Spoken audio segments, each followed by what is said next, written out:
Fine. And she offers a $500,000 reward for these 2 miniature bulldogs. No questions asked. So the guy who stole the dogs, one of the guys who stole the dogs, not the guy who pulled the trigger, but one of the holdup guys, they were all in masks. He figures this is a great opportunity. I got to get this reward. So he says, but I got a criminal record, so the police are not going to trust me. They're going to immediately be suspicious. So what does he do? He asks his dad. And his dad, unfortunately, has a criminal record also. So dad decides to ask his girlfriend. So the dad's girlfriend comes forward to the police and she's all excited. And she says, and what they do is they arrange that the robbers are going to take these dogs and with their leashes and just tie them up to a telephone pole and just ride away. Lo and behold, 3 minutes later, this woman pulls up, retrieves the dog, brings them to the police and says, I just found these dogs, tied to this pole. So fine. But immediately the police radar goes off and they say, so they start Googling and they discover that this woman is a girlfriend to this guy and that this guy has a son. They figure this all out on social media. And so they bring in this guy for questioning, and lo and behold, they are all arrested and they are able to track down, and everyone that held up got arrested. And they tell you how much. So this woman got 2 years probation. So she didn't have to do any jail time. So next thing is she sues Lady Gaga for $500,000 plus an additional 1.5 million for pain and suffering. Yeah, because she found a lawyer and she said, "You promised a reward, no questions asked, for $500,000." So I don't know what they didn't say in the clip what the outcome was, but they did say the judge threw the case out. Judge threw the case out, and then it just tells you the sentences for all these guys. And the guy who was shot in the chest, he recovered. Baruch Hashem. Yeah, I think Lady Gaga should have given him the money, but yeah. So these, what it is that because we were talking, Marv has a real life case that he's going to be presiding over. You're an arbitrator, small claims court judge. So tomorrow, he was just telling us about the case that he's judging over, presiding. What? Yeah, we should all go.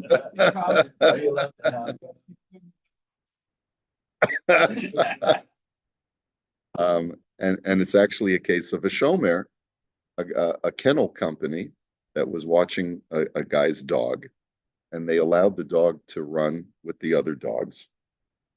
Dog got overheated, according to the claim of the owner. And 3 days later, after he had picked up the dog collapsed and died. Is that basically what happened? Entrusted it to them. They failed to take reasonable care, like the shown we were talking about, right? And I'm distraught, and I need mental stress and anxiety damages and the replacement of my dog, $25,000, right? So the pet daycare company says, "What do you want from us?" He did what dog watchers did. We let him run around with his friends, and all this stuff. We had no more, and then they did an autopsy or necropsy, whatever you call it, for an animal, and they found that it had a pre-existing heart condition. It's finished. And he says, "Well, you should have told us." Don't even show up. Just send in your judgment. Right. So plot thickens. Yeah. Now the other interesting thing is, how do you determine the value of a dog? Because in today's world, a dog is not like a livestock animal that you have on the farm. It provides you with companionship. It's like the Pikachu card. Yeah, it's even more. It's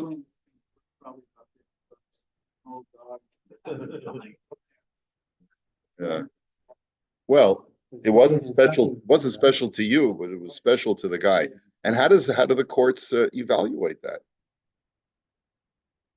So, yeah, no. So an appraiser is going to give you the market value of the dog, but it's not going to tell you the value of the dog to this individual. And I think that's the halacha also, that you have to objectively evaluate what it would fetch on the open market, not what the not based on the loss of relationship. And it's, you have to feel compassionate for the guy. He lost his best friend. Probably didn't have too many friends. Clearly. I'll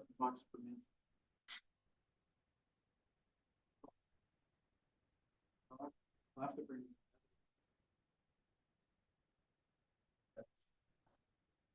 Yeah, it has to show that he failed to take reasonable care for the dog. So what do they, like Rabbi asked, what did they do wrong? Like Like, run there's a around. big gap. Had to do with trying to tell it collapse now. And Let's see. the dogs, let's see, the size category, Yeah. they collapse. No, on day 3, after running around for 3 days, he started feeling sick, and then they looked after him, and then they took him to the vet hospital, and then he died. Oh, late. Those were probably the happiest 3 days of that dog's life. I had a miserable life with the owner. Yeah, Right?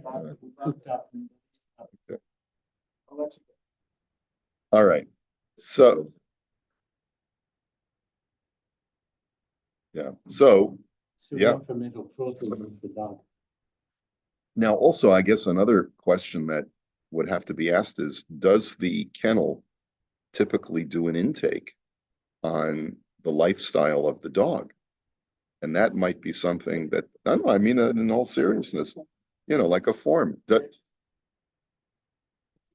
Yeah, or like a gym.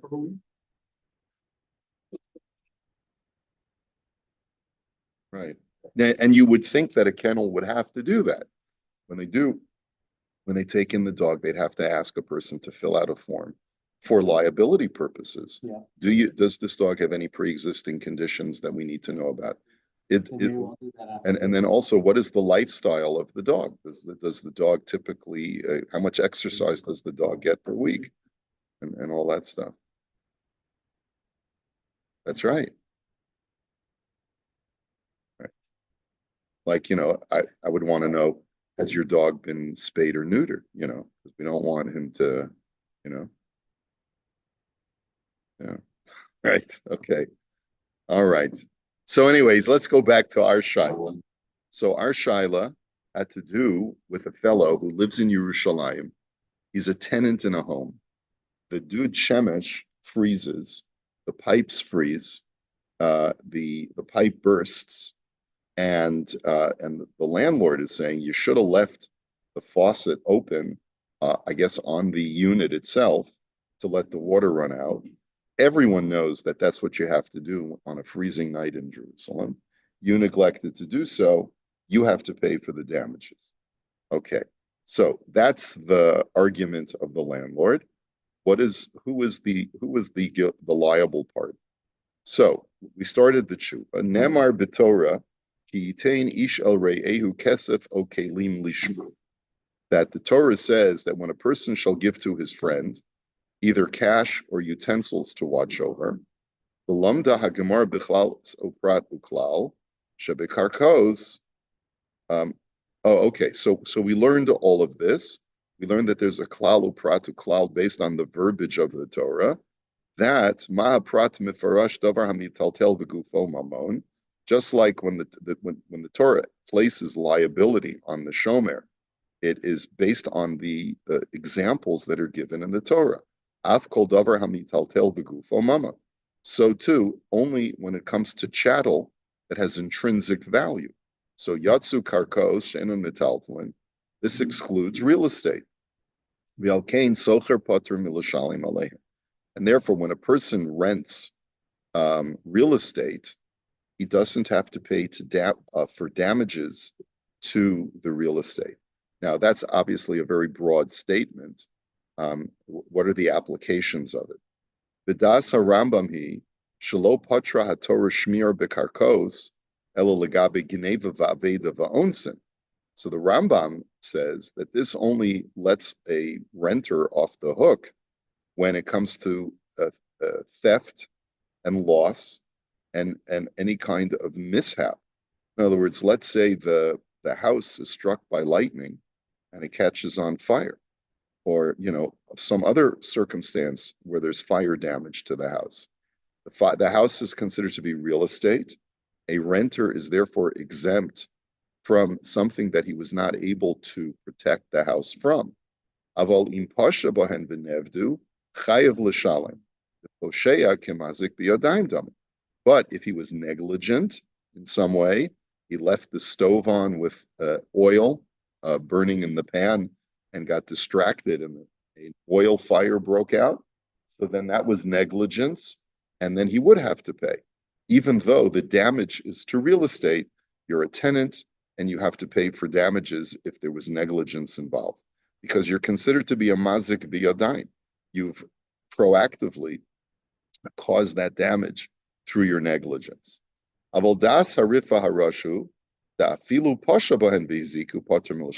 that's only the opinion of the Rambam. The Rif and the Rush are of the opinion that even if you're posheya, you would be exempt as a tenant from having to pay, which is mind-blowing when you think about it. What's to stop anybody from not caring about locking the door or anything like that and allowing any kind of damage to occur to a property? But so how does the Shulchan Aruch paskin? Umaran b'Shulchan Aruch pasak, shlosha dinim hamurim batorah be'arba'a shomer. There are 3 levels of liability when we talk about these 4 shomer, because remember we said that a socher and a shomer sacher, both a renter and a paid guard, have the same level of liability. Okay, so remember, what did we say? A shomer chinam has the lowest level of liability because he's watching something as a favor, and therefore he's only liable for negligence. He's not liable for theft or loss, and certainly not liable for an absolute unanticipated mishap. A shomer sacher and a socher, however, are liable for both negligence and for theft and loss. And a shoel, a borrower, has the highest level of liability. He's even going to be liable for a complete mishap, like if the animal, let's say that he's borrowing, gets hit by lightning or something like that. Okay. Umaran b'Shulchan Aruch pasak shlosha dinim amurim b'Torah be'arba shomrim enam lo b'karkos v'lo ba'avanim v'lo b'shores. But these levels of liability, the Shulchan Aruch says, do not apply to real estate, to slaves, which is not relevant today, and to contracts, because a contract is not considered chattel with intrinsic value. Remember, it's just a representation of value. No say socher o socher ena mishalmin, and therefore, when it comes to real estate, both a renter and a paid guard do not have to pay. They're exempt even for negligence, even and there are those who hold that they're liable for negligence. So he brings down both the opinion of the Rif and the opinion of the Rambam. Ulefi haklal shebiyadenu shekol makom shemar and kosef stam v'yesh halacha kistam. We have a tradition that anytime the Shulchan Aruch brings an opinion without ascribing that some say, but just says, this is the halacha, that's what we call stam. And then he says, v'yesh, there are those who say, so the halacha is X, and some say Y. So the general rule is we paskin like X and not like Y. In other words, the Machaber, Rabbi Yosef Karo, when he wrote the Shulchan Aruch, was very careful in his usage of language. Sometimes he would say, there are those who say this, and there are those who say that. Then you have to determine, do you go by the former or the latter? But when he says, this is the halacha, and some say that is the halacha, then you always go with this is the halacha. You go according to the stam. Just ownership is. That's right. That's correct. Nimsa demaran svirle lahalacha shesocher karka poter afilu mipshia. And thus it turns out that the Shulchan Aruch holds that a person is exempt from watching real estate as a renter, as a tenant, even from negligence. So he says, the Makor Baruch tells us, where do we know this from? Kamosha Kosov biyad malachi, because of shekain muskam mikola poskim, velo ra'a lamisha cholek bazeh. And he writes that no one disagrees about this. This is one of the rules that you need to know when studying Shulchan Aruch.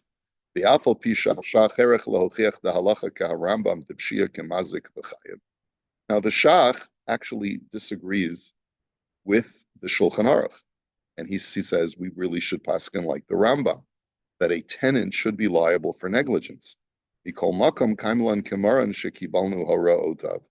However, we Sephardim, we paskin like the Shulchan Aruch, Rabbi Yosef Cairo, over the Shach.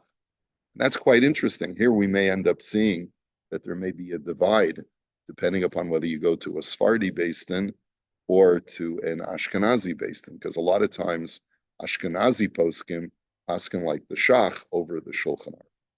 Already used the oil on the burner, on the fire, already with it? Not get away with it? Yeah, it would depend on which Beis Din you go to. Yeah, could be.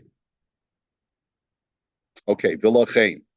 Kevin shahadud shemesh mechubar la binyan, and therefore, since the dud shemesh, the solar heater, is connected to the building, it's considered to be real estate. Dino kim mechubar lekarka, upater hasocher afal pi shuhulo hishir taberes patuach bezep shia.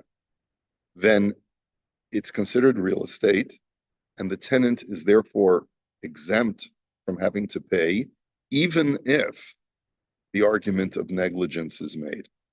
In other words, Rav Sharaga sort of sidesteps that. He says, let's say I'll grant you that the guy was negligent, where Moish and Wayne were arguing that he's not negligent because nobody does that.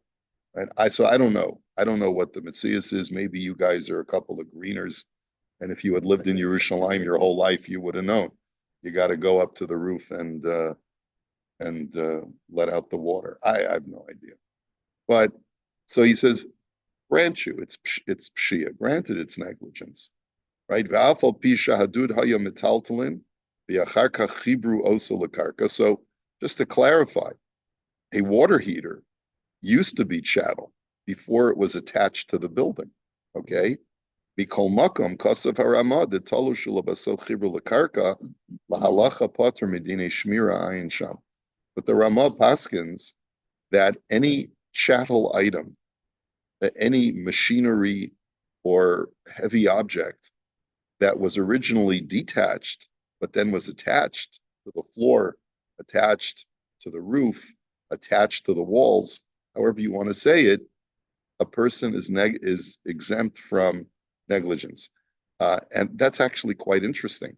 What if a guy has an expensive mirror in his house, and the tenant lets his kids come over, or his grandkids or whatever, and they go, they play ball and they end up shattering the mirror. Thank God we had a beautiful Pesach. Every time my grandkids are over, something breaks in the house, and that's fine. Like, it's the cost of having grandkids, and that's okay. Last time it was a window.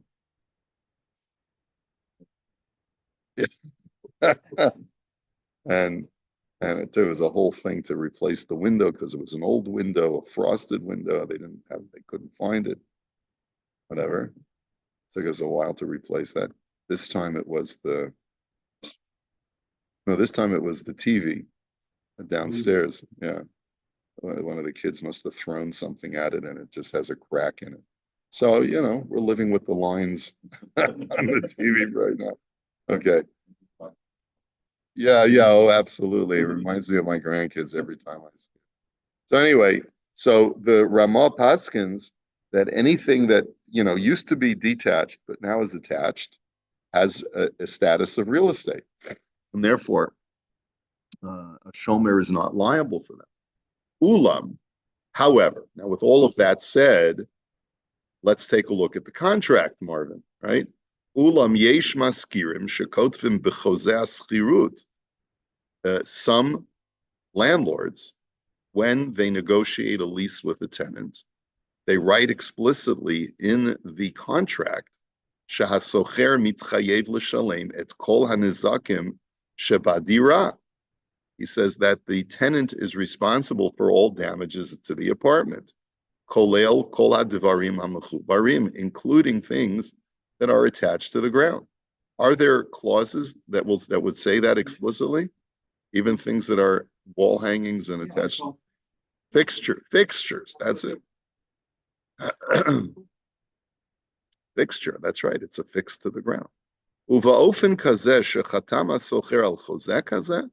And in a situation where a tenant signed such a lease agreement, then obviously the renter is liable, because he has obligated himself to pay for those damages. And you can't say, well, I just signed the standard contract. I didn't know what I was signing. And by the way, the Makor Baruch says that this too can be found in the Shulchan Aruch. It says, Kol elu im kanu miyadam lihitchayev ba'achrayutam chayavim. The Shulchan Aruch writes that if a person makes a kinyan to make himself liable for something that he normally wouldn't be liable, so he's committed himself and he's going to be liable. Because of Hashach Sham b'Shem Haran b'Ksuvas Tuhadin and Kibel Atzma Hitchayvut Bishtar, and the Shach says it's not just if he made a kinyan, if he signed a contract, the mitchayev bazeh, then you're liable. The lachein benidon didan hachatima lachozeh nechshevet kitchayvut bishtar, and therefore signing a contract is tantamount to obligating yourself financially to the terms of the contract. Okay, so now that changes everything. And in general, when we look at tenant-landlord contracts, it seems to be a pretty standard language. Shahasocher mitchayev lishmor al hadira v'chafatzim shmira me'ula, that the tenant obligates himself to protect the apartment and anything that is found in the apartment, to obligate himself to a very high degree of liability. Uletakein al cheshbono kol nezek sheyeora machmato leseviut ritzono shalamaskir, and that he will have to repair on his own dime any damage, and it has to be to the satisfaction of the landlord. And that's usually pretty standard language in a contract. And this level of obligation includes even situations where the guy didn't directly cause the damage, but he was responsible through indirect action or inaction to cause damage. That's usually the standard clause that you find in a contract. That's it. So let's take a look. So, we'll have to look at footnote number 3. Okay.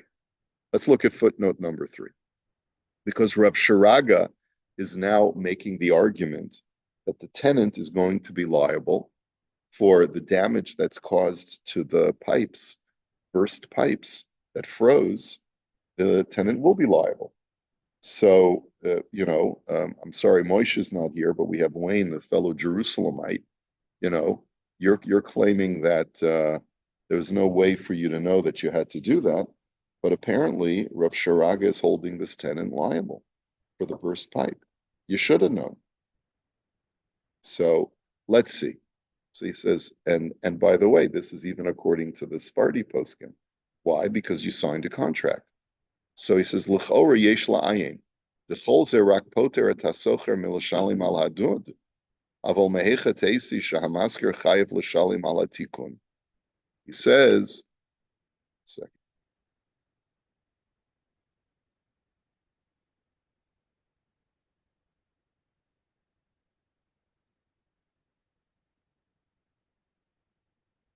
it seems the conclusion is that the renter, the tenant, is going to be liable. So I don't understand where he's coming in here. He says, Yesh line, V'chol ze rak poter et hasocher milashalim al hadud.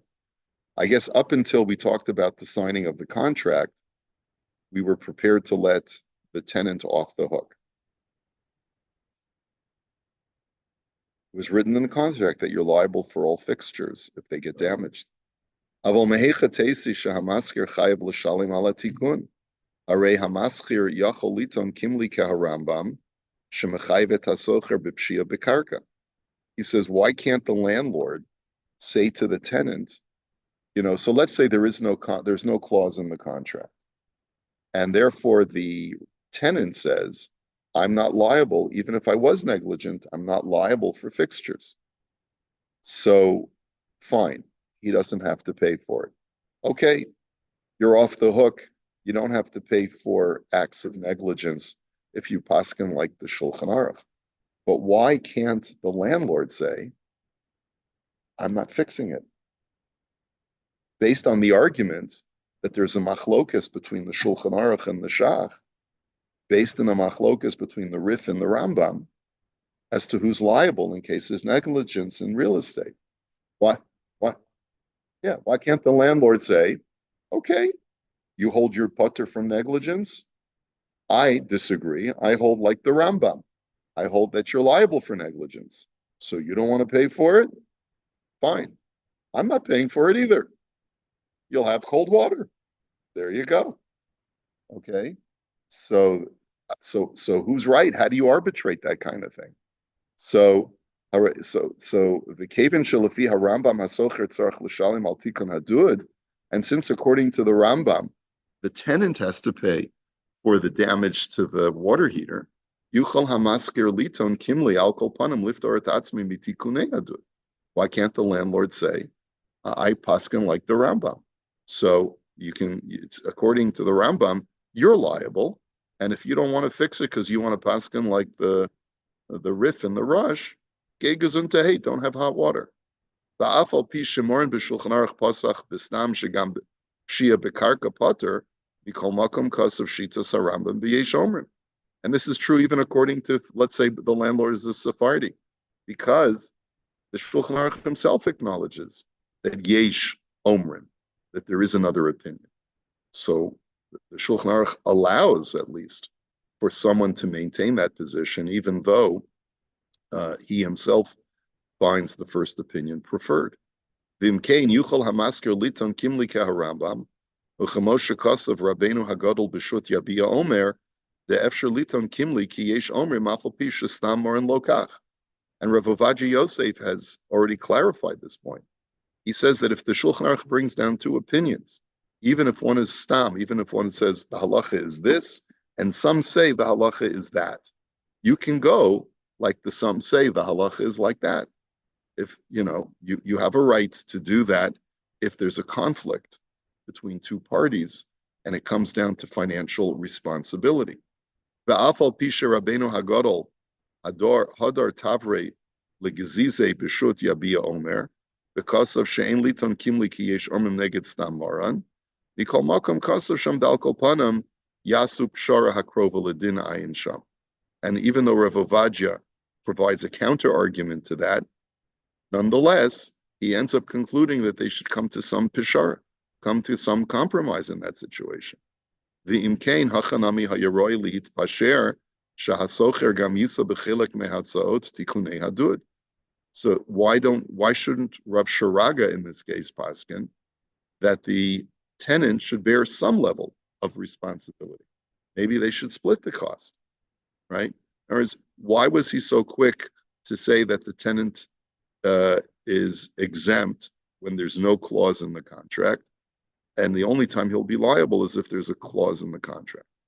So I asked this to Rav Sharaga, and he told me as follows: Ubir lan Rabbeinu Hagon hamachaber shlita, v'keven shahasocher muchzak bekaspi haschirus, v'yachal hu la'akev es tashlumi haschirus kilafidas morin kamosha posak bistam. The answer is because the tenant always has the right to withhold the rent. So that's another factor. Yotze shahamasker chayv letaken et adud kevin shechayv lidog sheyeh l'soker dira ru'ya lemegurim kefi haminhag hamekubal. And therefore, the landlord, if he wants to be able to collect the rent, has a legal responsibility to make the domicile inhabitable. So therefore, if the landlord says, I paskin like the Rambam, and I ain't fixing the solar heater, then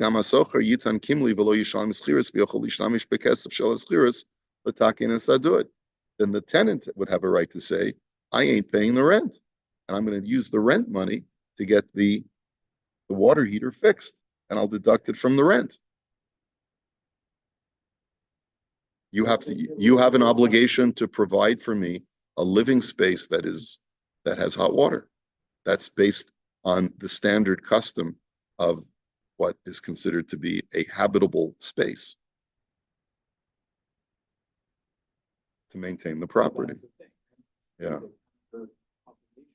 Yeah. So it's like a tennis match, right? Advantage tenant in this case, because he's the one who's paying the rent. Always withhold the rent. I will have to hold it here for today. We'll continue. Have a great day, everyone. You get a final answer on this?